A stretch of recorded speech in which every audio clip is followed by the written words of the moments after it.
Now, most car photographers will never get their work featured in a magazine. It's because they're pitching the wrong thing. I've had a few features myself over the years, and there was always one common other thing than the photos that was consistent throughout all of these. And once I realized what this was, going out and trying to get more magazine features proved to be fairly simple. And I think most beginner car photographers getting into a magazine is simply just about taking a good photo and tagging them on Instagram and hoping they see it. But the problem is that most magazine companies do get inundated with people sending just random pictures of cars. They do.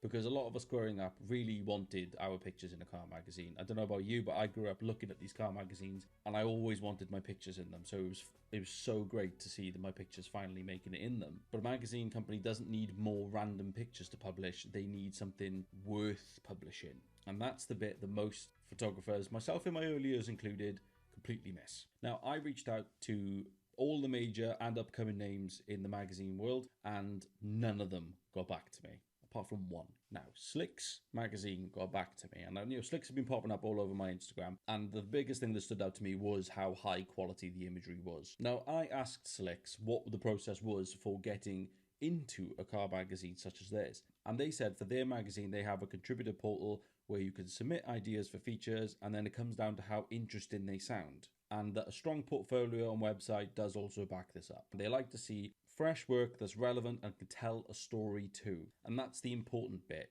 If there's no story to go with your images, you will just end up in the void with everyone else. So to get your magazine feature, you need to have a story that goes along with your images. There needs to be something, there needs to be some words and some story to draw readers into the magazine. But here's the part that is going to be very, very interesting for a lot of you. I asked about gear. I asked them, does it matter whether the picture was taken on an iPhone or on the latest and greatest Sony, Canon, Nikon, whatever? And the answer was basically, a good camera does not mean a good shot. And that should tell you everything. So if you want to get your images featured in a car magazine, you've got to ask yourself a few questions. You've got to put yourself in their shoes. Why this car?